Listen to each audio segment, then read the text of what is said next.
இன்று ගරු රිෂාද් බදුර්දීන් මන්ත්‍රීතුමා ඔබතුමාට විනාඩි 15ක් කාලයක් ලැබෙනවා. பிஸ்மில்லாஹிர் ரஹ்மானிர் ரஹீம்.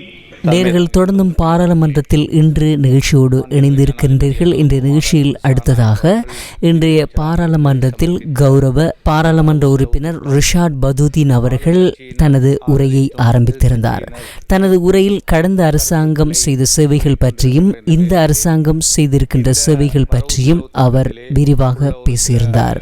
நல்ல விடயங்களையும் சொல்ல வேண்டிய தேவைப்பாடு இருக்கிறது. எமது மன்னார் மாவட்டத்தை விவசாயம் அதே போல் மீனவ தொழில் மூலமாகத்தான் அந்த மக்கள் வாழ்ந்து வருகிறார்கள்.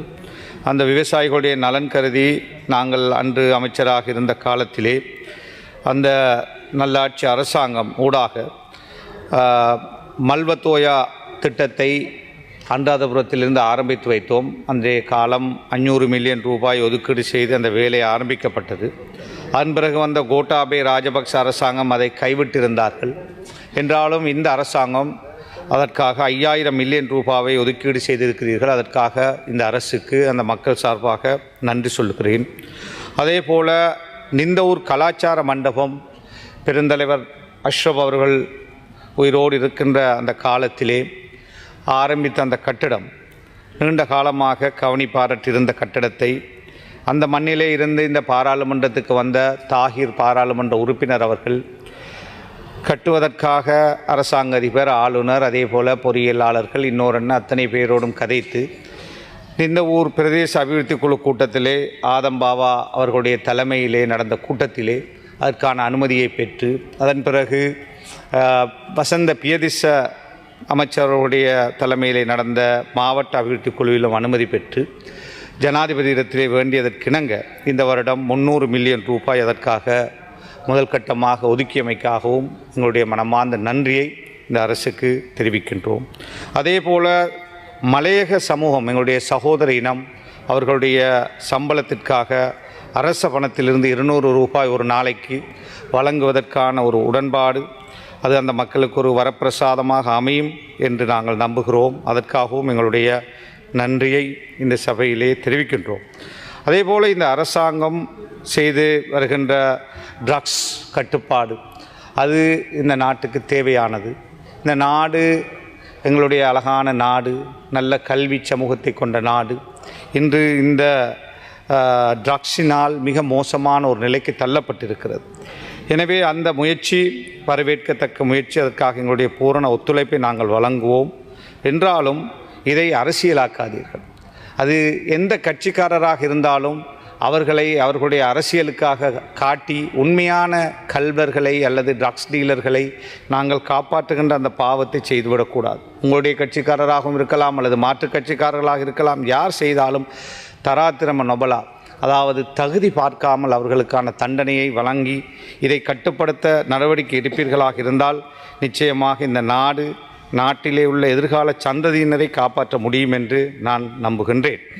அதேபோல் இந்த அரசாங்கம் வடகிழக்கு வீடமைப்புக்காக யுத்தத்தால் பாதிக்கப்பட்டவர்களுக்காக ஒதுக்கீடு செய்திருக்கிறீர்கள். ஒரு கவனிப்பாரற்ற சமூகமாக யாழ்ப்பாணத்திலே முஸ்லீம்கள், குறிப்பாக 90ஆம் ஆண்டு இடம்பெயர்க்கப்பட்ட முஸ்லீம்கள் அந்த மண்ணிலே காணி இல்லாமல் அந்தரப்பட்ட பொழுது அவர்கள் பல்லாயிரக்கணக்கிலே மீள்குடியேறச் சென்றார்கள். எந்த ஒரு அரசியல்வாதியும் அந்த மாவட்டத்திலே அவர்களை பார்க்கவில்லை. நான் வன்னி மாவட்ட எம்பியாக இருந்து கொண்டு என்னால் முடிந்ததை அவர்களுக்கு அந்த காலங்களிலே அமைச்சராக இருந்த காலங்களிலே செய்தாலும் காணி பெற்றுக் கொடுக்கின்ற அந்த விஷயத்திலே ஒரு அங்குலம் கூட அரச காணியை யாரும் பெற்றுக் கொடுக்கவில்லை. ஆனால் அந்த மக்கள் எல்லாம் அதிகமானவர்கள் வெளியேறிவிட்டார்கள். இன்னும் சற்று கொஞ்சமானவர்கள் இருக்கிறார்கள். அவர்களிலே கொஞ்சம் பேருக்கு இருப்பதற்கு வழி இல்லாத பொழுது நாங்கள் ஒரு பிரைவேட் காணியை வாங்கி நாங்கள் கொடுத்திருக்கிறோம். அந்த காணியிலே கொட்டில் போட்டுக்கொண்டு தண்ணீர் இல்லாமல் அவர்கள் ரொம்ப கஷ்டத்தோடு இருந்தவர்களுக்கு மிகவும் கஷ்டத்தில் இருக்கிறார்கள். போன அரசாங்கத்திலே ரணில் விக்ரமசிங்க அவர்களுடைய காலத்திலே நான் அன்றிருந்த ஆளுநரின் ஊடாக 80 மில்லியன் ரூபாய் 120 மில்லியன் ரூபாய் அவர்களுடைய அந்த பாதைக்காக, மின்சாரத்துக்காக, தண்ணீருக்காக, அந்த கால்வாய்க்காக பெற்றுக் கொடுத்தேன். அந்த பணம் அனுரகுமார திசாநாயக்க ஜனாதிபதியாக வந்த பிறகு அது திருப்பி அனுப்பப்பட்டு விட்டது.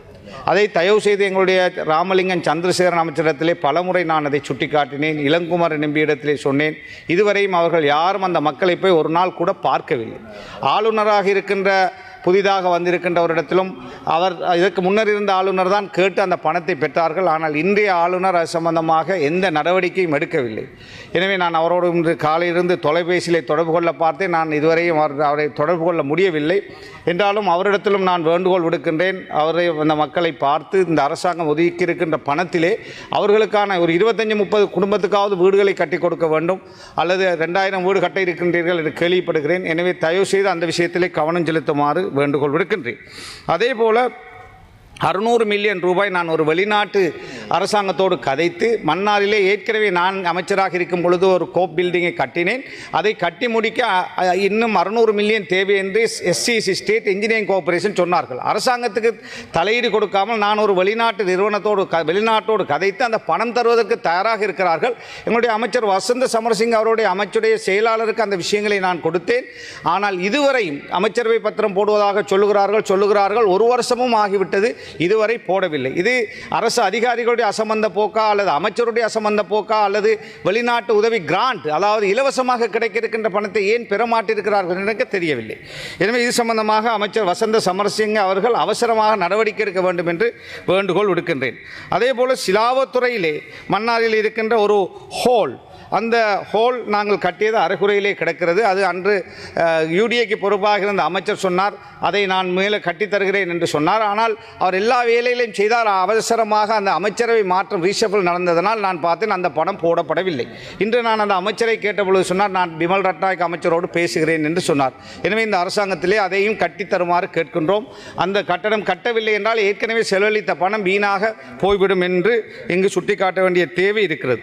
அதே போல தான் மன்னார் புத்தளம் பாதை சம்பந்தமாக எங்களுடைய கௌரவ ஜனாதிபதி அவர்கள் பாராளுமன்றத்திலே அவரை சந்தித்த பொழுது மன்னார் காற்றாலை சம்பந்தமாக சந்திக்க சென்ற பொழுது அவர் எங்களிடத்திலே சொன்னார், தான் அந்த பாதையை எப்படியாவது செய்தர நடவடிக்கை எடுப்பேன் என்று சொன்னார். ஜனாதிபதி மேடையிலும் அவர் பேசுகின்ற பொழுது அந்த பாதை 100 கிலோமீட்டர் மன்னாரையும் யாழ்ப்பாணத்தையும் அதாவது தெற்கையும் குறைக்கின்றது. அந்த பாதை அமைக்கப்படுகின்ற பொழுது நிச்சயமாக சுற்றுலா பயணிகளுக்கு பிரயோசனம். அதே போல வடக்கிலே இருக்கின்ற உற்பத்தி பொருட்களுக்கு நல்ல விலை கிடைக்கும். விவசாய அதாவது எரிபொருள் பாவனை குறையும். எனவே அது சம்பந்தமாக இந்த வரவு திட்டத்தில் எதுவுமே சொல்லப்படவில்லை என்பது வேதனையாக இருக்கிறது. தயவு செய்து அதை முன்னெடுக்குமாறு அன்பாக நான் கேட்டுக்கொள்கிறேன். அதே போல மன்னார் காற்றாலை திட்டம் சம்பந்தமாக கனியமணல் அகழ்வு சம்பந்தமாக அந்த மக்கள் மத்தியில் இருக்கின்ற சந்தேகத்தை போக்குவதற்காக அமைச்சரவையிலே ஒரு பத்திரம் போடப்பட்டது. அது சம்பந்தமாக எந்த கிளியரான ஒரு முடிவும் எங்களுக்கு இதுவரையும் தெரியாது. அதையும் தெளிவுபடுத்துமாறு அந்த மக்கள் சொல்லுகிறார்கள். மன்னார் தீவு ஒரு சுற்றுலாத்துறைக்கு உகந்த தீர்வு, மீன்பிடித்துறைக்கு உகந்த தீர்வு, அது ஒரு அழகான தீர்வு. இந்த நாட்டில் இருக்கின்ற ஒரு இன்டர்நேஷனல் ஐலண்ட். எனவே அந்த தீவை தாண்டி அதில் ஏற்கனவே 150 மெகாவாட் அங்கு இருக்கின்றது. எனவே தான் அவர்கள் சொல்லுகிறார்கள் மன்னார் பெரிய நிலப்பரப்பில் அதை கொண்டு செல்லுங்கள் என்று கேட்கிறார்கள். அவர்களுடைய கேள்வியிலும் நியாயம் இருக்கிறது. இது சம்பந்தமாக கலந்துரையாடி பேசி ஒரு மக்களோடு பேசி மக்களுடைய விருப்பத்துக்கேற்ப அந்த முடிவை எடுக்குமாறு கேட்டுக்கொள்கின்றோம். அதே போல மன்னார் தீவு ஒரு சுற்றுலாவுக்கு முக்கியத்துவம் வாய்ந்த தீர்வு. அதை நீங்கள் அழகான முறையில் அபிவிருத்தி செய்யலாம். இந்த சுற்றுலாத்துறை அமைச்சர் அதாவது ஒதுக்கீட்டிலோ அதை ஏதோ ஒரு ஒதுக்கீட்டும் அதை பற்றி எங்கும் சொல்லப்படவில்லை. எனவே அதையும் நீங்கள் அழகுபடுத்துங்கள், அதை அபிவிருத்தி செய்யுங்கள், சுற்றுலா பயணிகளை வர செய்யுங்கள். அதே போல மன்னார் தலைமன்னாரில் இருக்கிற ஜெட்டியை நீங்கள் புனரமைப்பீர்களாக இருந்தால், ஏற்கனவே நிமல் சிறிபால அமைச்சராக இருக்கின்ற பொழுது 600 மில்லியன் ஒதுக்கி அதை புனரமைப்பதற்கான ஏற்பாடு பேப்பரிலும் கோல் பண்ணப்பட்டது. அது தற்பொழுது நிறுத்தப்பட்டிருக்கிறது. தேவை என்றால் நாங்கள் இந்திய அரசாங்கத்தோடு பேசி அதை அந்த கிராண்டாக கூட அதை பெற்றுத்தர முடியும். அதை தயவு செய்து செய்வீர்களாக இருந்தால் இலங்கைக்கும் இந்தியாவுக்கும் இடையிலே போட் சர்வீஸை ஆரம்பிக்கின்ற பொழுது 28 கிலோமீட்டர் தான் தலைமன்னாரிலிருந்து இந்தியாவுக்கு செல்ல முடியும். எனவே அந்த கொழும்பிலே முந்தி கோட்டையிலே டிக்கெட் எடுத்தால் ராமேஸ்வரத்திலே போய் இறங்கி இருக்கிறார்கள். எனவே அவ்வாறு அந்த பிரதேச சுற்றுலாவிலே முன்னேறுகின்ற பொழுது அங்கு வாழ்கின்ற ஏழை மக்களுக்கு, தொழில் இல்லாத மக்களுக்கு அந்த பிரதேசத்துடைய பொருளாதாரம் மேம்படக்கூடிய வாய்ப்பு இருக்கிறது. எனவே அது சம்பந்தமாக ஆக்கபூர்வமான நடவடிக்கை இந்த அரசாங்கம் எடுக்க வேண்டும். இதனூடாக அந்த பாலத்தை போடுகின்ற அதாவது ஜெட்டியை செய்கின்ற பொழுது இந்தியாவிலிருந்து 1 பில்லியன் டூரிஸ்ட் வருவதற்கான வாய்ப்புகள் இருக்கிறது. எனவே இன்னும் எங்களுடைய வருமானத்தை அதிகரித்துக் கொள்ள முடியும்.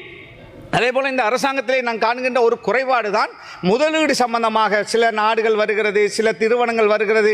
யாரை சந்திப்பது, எவரை சந்திப்பது, எங்கே பேசுவது, இது சம்பந்தமான ஒரு கிளியரான பிக்சர் ஒன்று இல்லை.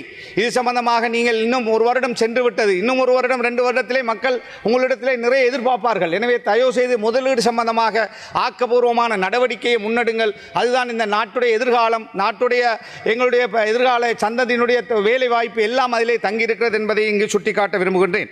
அதேபோல் LMSL நிறுவனம் இங்கு புல்மோட்டையில் இருக்கிறது, லங்கா மினரல் சான்ஸ் லிமிடெட்.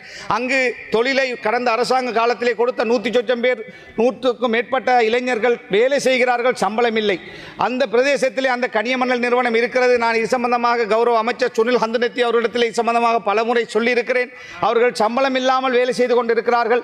இன்று ஜனாதிபதி அவர்கள் பேசுகின்ற பொழுது சொன்னார் 9,000 பேர் அதாவது நிரந்தரமாக்கப்பட இருக்கிறார்கள் என்று. எனவே அவ்வாறு செய்கின்ற பொழுது தயவு செய்து அந்த LMSL அந்த லேபர்களுக்கும் நீங்கள் தயவு செய்து வேலைவாய்ப்பை கொடுத்து அவர்கள் அந்த ஊரிலே உள்ளவர்கள் அங்கு அந்த பிரதேசத்தில் இருக்கின்ற வளம் அதனூடாக இந்த நாட்டுக்குடைய அந்நிய செலவணிக்காக கோடிக்கணக்கிலே பணம் வந்து கொண்டிருக்கிறது. எனவே அந்த ஊர் இளைஞர்களுக்கு அந்த தொழிலை கொடுங்கள். கொடுத்த தொழிலை நிறுத்தி வைத்திருக்கிறார்கள், அதை அவசரமாக செய்யுங்கள். அதேபோல் முத்துநகர் என்ற விவசாயிகள், நம்முடைய நாமல் கருணாரத்னம் அவர்கள் விவசாய அமைச்சர் இருக்கிறார். முத்துநகர் விவசாயிகள் தங்களுடைய காணி பறிக்கப்பட்டு விட்டது, வேறு நிறுவனங்களுக்கு கொடுக்கப்பட்டு விட்டது, அதற்கு மாற்றீடாக காணி தாருங்கள் என்று கேட்கிறார்கள், அல்லது அந்த காணியை தாருங்கள் என்று கேட்கிறார்கள். அது சம்பந்தமாக நான் எங்களுடைய ரொஷான் பாராளுமன்ற உறுப்பினரிடத்திலே கதைத்த பொழுது அவர் சொன்னார், இவர்கள் வேறு யாரோடு அதாவது பெரட்டுகாமியோடு சேர்ந்து போராடுகிறார்கள் என்று. அவர்களுக்கு பெரட்டுகாமியை தெரியாது. பெரட்டுகாமி போய் இவ்வாறான ஒரு போராட்டத்திலே போய் சேர்ந்திருக்கலாம். அதற்காக அவர்களை நீங்கள் பழிவாங்கி விடாமல் அந்த விஷயத்திலே கவனம் செலுத்தி அவர்களுடைய வாழ்வாதாரத்துக்காக விவசாயம் செய்வதற்காக நிலம் கேட்கிறார்கள். அங்கே நிறைய காணி புரஸ்டுக்கு கீழே இருக்கிறது. அதெல்லாம் புரஸ்டுக்கு பரம்பரையான புரஸ்டுக்குரிய காணிகள் அல்ல, இடையிலே புரஸ்டுக்கு சொந்தமாக்கப்பட்ட காணிகள். அதை எடுத்து அந்த மக்களுக்கு விவசாயத்துக்கு 1 ஏக்கருக்கு பதிலாக 2 ஏக்கரை கொடுத்தாவது விவசாயம் செய்ய வழி செய்யுங்கள். அவ்வாறு கொடுக்கின்ற பொழுது அவர்கள் சந்தோஷம் அடைவார்கள். எனவே அது சம்பந்தமாக ஆக்கப்பூர்வமான நடவடிக்கை எடுங்கள். அதே போலதான் எங்களுடைய கிழங்கு வெங்காயம் செய்கை, அதே போல் உளுந்து செய்கை. வவுனியா மாவட்டத்திலே உளுந்து ஒரு காலத்திலே அதாவது வவுனியாவிலே தான் அதிகமான உளுந்து உற்பத்தி இருந்தது. இந்த வருஷம் யாரும் அங்கு உளுந்து செய்யவில்லை. கௌரவ அமைச்சர் அவர்களே, ஏன் அவர்கள் செய்யவில்லை என்றால் அங்கு விலை இல்லை. இந்தியாவிலிருந்து அதிகமான உளுந்து இறக்குமதி செய்யப்பட்டு விட்டது. உங்களுடைய அமைச்சுக்கும் வர்த்தக அமைச்சுக்கும் இடையிலே சரியான கோஆபரேஷன் இருந்திருந்தால் அதை அவர்கள் செய்திருக்க மாட்டார்கள். இது விவசாய அமைச்சு தான் விவசாயிகளை பாதுகாக்க வேண்டும். எனவே உங்களுடைய அனுமதி இல்லாமல் அவர்கள் இறக்குமதி செய்வதற்கான எந்த அனுமதியையும் நீங்கள் கொடுக்கக்கூடாது. நானும் வர்த்தக அமைச்சராக இருந்தவன். நாங்கள் அந்த விஷயங்கள் சம்பந்தமாக 3-4 மாதங்களுக்கு முன்னரே கூடி விவசாய அமைச்சு, ஃபிஷரிஸ் மினிஸ்ட்ரி, அதே போல வர்த்தக அமைச்சு எல்லாருமாக சேர்ந்து வாரத்துக்கு ஒரு முறை நாங்கள் கூடி எவ்வாறு விவசாயிகளுடைய உற்பத்தி கிழங்கை வெங்காயத்தை ஏனைய பொருட்களை பாதுகாப்பது என்பது முடிந்தவரை நாங்கள் பாதுகாத்தோம். தயவு செய்து கவனம் செலுத்துங்கள். உளுந்து வவுனியாவிலே இன்று உளுந்து செய்கின்ற விவசாயிகள் பஞ்சத்திலே வாழ்கிறார்கள். அவர்களால் உளுந்து ஒரு குடும்பம் கூட செய்யவில்லை, எல்லாரும் விட்டு விட்டார்கள். எனவே அதை காப்பாற்றுவதற்கான வேலை திட்டத்தை விசேடமாக முன்னெடுங்கள் என்று உங்களிடத்திலே நாமல் கருணாரத்ன அமைச்சரிடத்திலே வேண்டுகோள் விடுக்கின்றேன். அதே போலதான் எங்களுடைய புத்தளம் அருவக்காட்டு பிரச்சனை. இது சம்பந்தமாக நான் இங்கு சொல்லி ஆக வேண்டும். நாங்கள் எல்லாம் அகதிகளாக வந்த பொழுது 1 லட்சம் முஸ்லீம்கள் வெறுங்கையோடு வந்த பொழுது எங்களை வரவேற்றவர்கள் புத்தளத்து மக்கள். அந்த புத்தளம் தொகுதியிலே இந்த தேர்தலிலே அதிகமான வாக்களை NPPக்கு தான் அளித்தார்கள். அங்கு போட்டி போட்ட NPP உறுப்பினர் அதிகமானவர்கள் எம்பியாக வருவதற்கு அந்த புத்தளம் தொகுதி மக்களுடைய வாக்கு பிரயோசமானது. தேர்தல் காலங்களிலே எங்களுடைய ஜனாதிபதி வேட்பாளர் உட்பட அங்குள்ள இன்று எம்பியாக இருக்கின்றவர்கள் கூட சொன்னார்கள், அருவக்காட்டு திட்டத்தை முன்னெடுக்க மாட்டோம் என்று. அதை ஏற்கனவே இருந்த அமைச்சர்கள் முன்னெடுத்த பொழுது நாங்கள் அரசாங்கத்தில் இருந்து கொண்டு அதை எதிர்த்தவர்கள். அதற்கு எதிராக இந்த பாராளுமன்றத்திலும் அமைச்சரவையிலும் குரல் கொடுத்தவர்கள். அவ்வாறு இருக்கின்ற பொழுது இந்த அரசு 2.5 பில்லியனை அருவக்காட்டுக்காக ஒதுக்கீடு செய்திருக்கிறார்கள். அந்த மக்கள் நேற்று நாங்கள் பார்த்தோம், மாநகர சபையில் இருக்கின்ற உங்களுடைய கட்சி உறுப்பினர்கள் கூட அதே போல எங்களுடைய கட்சி உறுப்பினர்கள் எல்லோருமாக ரோட்டிலே வந்து ஆர்ப்பாட்டம் செய்கின்ற ஒரு நிலையை நாங்கள் பார்க்கிறோம். ஆர்ப்பாட்டங்களை அதிகரிக்காதீர்கள்.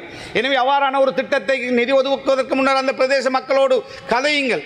அங்கே இருக்கின்ற ஃபாதர் மௌலைமார் அவர்கள் நீண்ட காலமாக பௌத்த மதகுருமார் நீண்ட காலமான போராட்டங்களை முன்னெடுத்தவர்கள். எனவே தயவு செய்து அந்த திட்டத்தை நிறுத்தி அந்த மக்களோடு பேசி அந்த திட்டத்தை அந்த பகுதியிலிருந்து மாற்றுங்கள். அந்த பகுதிக்கு அதை கொண்டு வராதீர்கள். அதற்காக ஒதுக்கப்பட்ட நிதியை வேறு திட்டங்களுக்கு மாற்றுங்கள். புத்தளம் ஆஸ்பத்திரி அது சம்பந்தமாக உதவி செய்வதாக சொன்னார்கள், எதுவுமே நடக்கவில்லை. அந்த பிரதேசத்தில் சீமந்து தொழிற்சாலையாக இருக்கலாம், அதே போல அனல் மின்சாரமாக இருக்கலாம், எல்லா அநியாயங்களும் அங்கேதான் நடந்திருக்கிறது. ஒரு அழகான அந்த பிரதேசத்தை கட்டி காப்பதற்கு அதை ஒரு குப்பை மேடாக மாற்றிவிடாதீர்கள் என்று மிக அன்பாக கேட்டு இந்த சந்தர்ப்பத்துக்கு நன்றி கூறி விடைபெறுகிறேன். நன்றி. பாராளுமன்றத்தில் இன்று